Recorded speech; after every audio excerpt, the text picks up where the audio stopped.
Hey everyone, I'm Mary Joy Damiar, the one who tell you the story about Hansel and Gretel.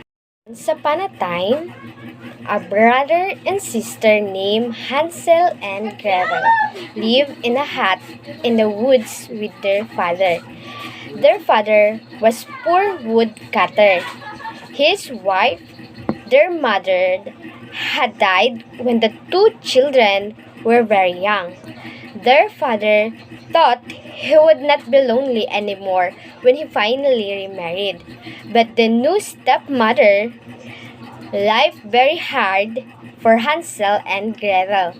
The two children were not allowed to eat until after the stepmother taken everything she wanted off the plates. Most of the time, there was only a crust of a bread left, and all day long were hard chores for them to do. Hansel and Gretel tried to tell their father about this, but he would not hear of it. It seemed the only one who would listen to was his wife. And all stepmother talked about was how much trouble it was to have children in the hut, and how much she wished they would go away forever. And each day there was less and less food for the boy and girl to eat. Yet the stepmother gave them more and more hard work to do. One day, Gretel begged her father, "Please, father, all day long you work hard and we're hungry."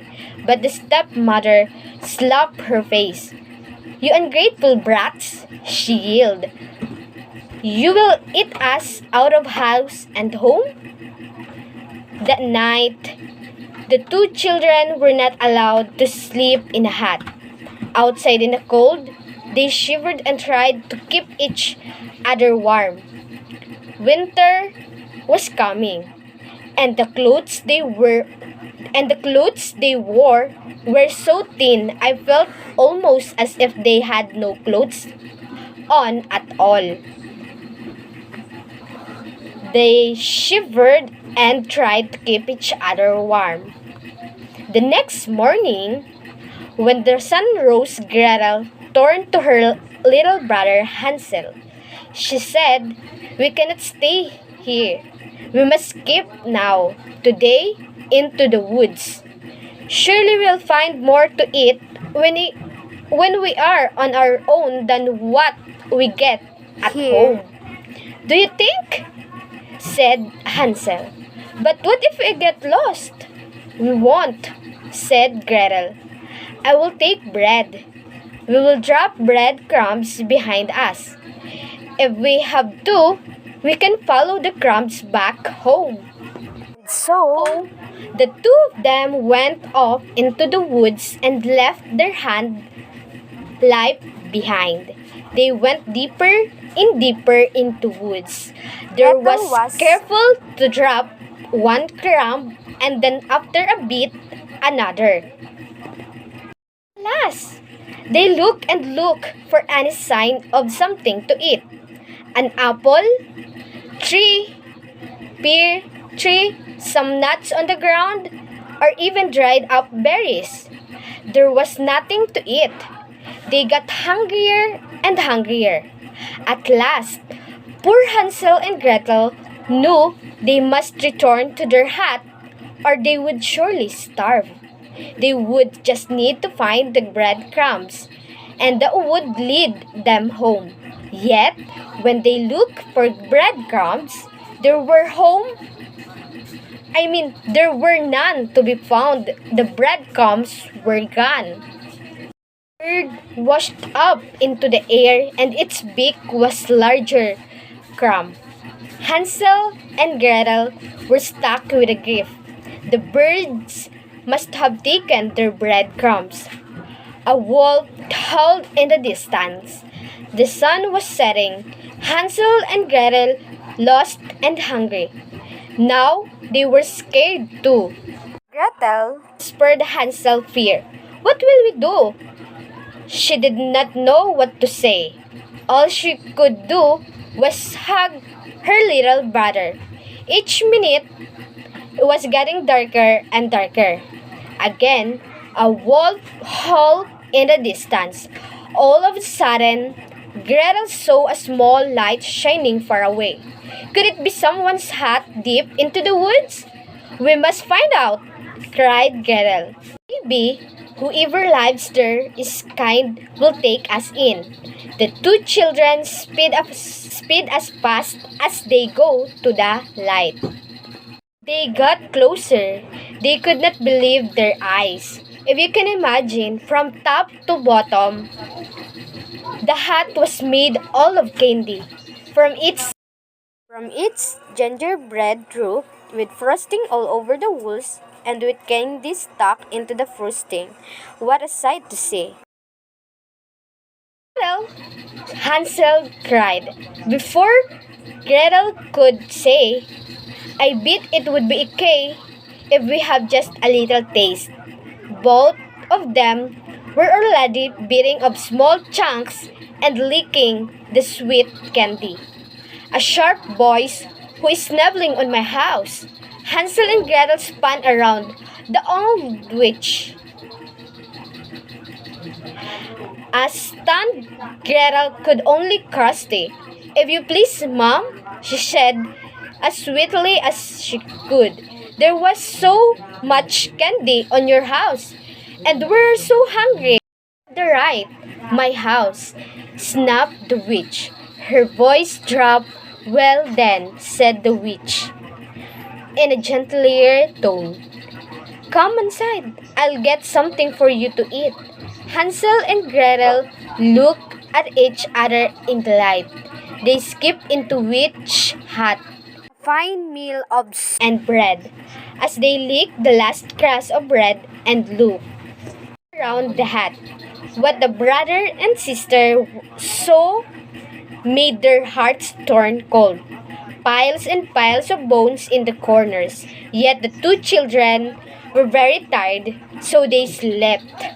The next morning, when they woke, Hansel found himself locked in a cage. The witch roared that where your brother will stay. Every day I will fatten him. Soon will make me fine dinner. She laughed and laughed, rubbing her hands with glee.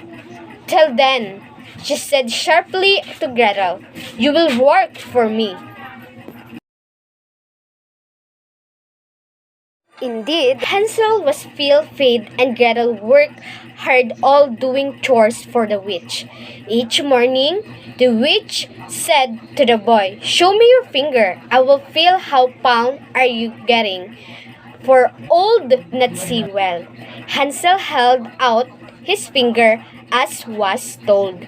The witch smiled when she felt how palm he getting. Gretel Hansel whispered fear. What are we to do? Soon I will be palm enough the witch want to eat me? Sister wished she had a plan, but could not think of anything. Night, when the witch was sleeping, Gretel had an idea. She picked up a bone from one of the piles of the floor and woke her brother Hansel, she said. The next time the witch asked to see your finger, hold out his bone to her instead. The next morning, he did just that.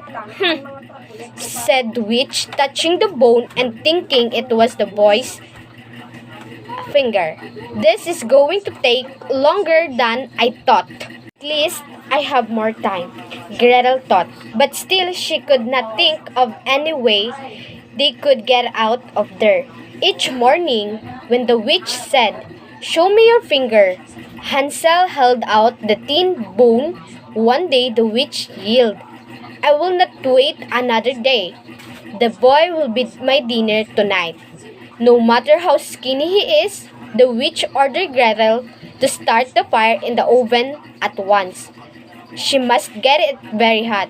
Gretel worked as slowly could, as she could, looking at her with such a sly smile. "Here," said the witch with a slow grin. "Go inside the oven, won't you? Tell me if it is not. Tell me if it is hot enough." Gretel's heart skipped a bit. If she did that, the witch could push her inside and she would eat them both. She looked down. "I am not sure how to tell." "Yes," said the witch. "Nothing could be easier. Just go in." Said Gretel slowly. "Please show me first, stupid girl," snapped the witch, mumbling and grumbling. She stepped in the oven. The moment the witch was inside, Gretel quickly slammed the door. "Gretel!" Hansel cried out. "You save us!" The sister tried to think fast. "Where what they came to your cage?" She looked and looked. At last, she found it at the bottom of a vase.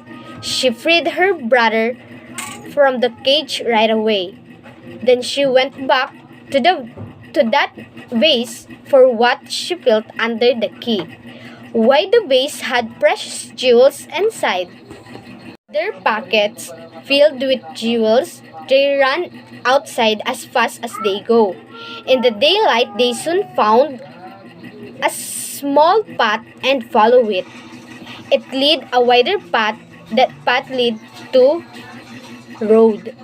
They waited by the roadside, hoping someone would ride by. When the horseman trotted up, Hansel and Gretel waved their hands. When the horseman stopped, the children offered one of the small jewels, and the horseman was happy to give them a ride home. When brother and sister opened the door to their home, their father was wild joy to see them. He had worried and looked for them night and day since they had vanished. They learned their stepmother died very soon after they left.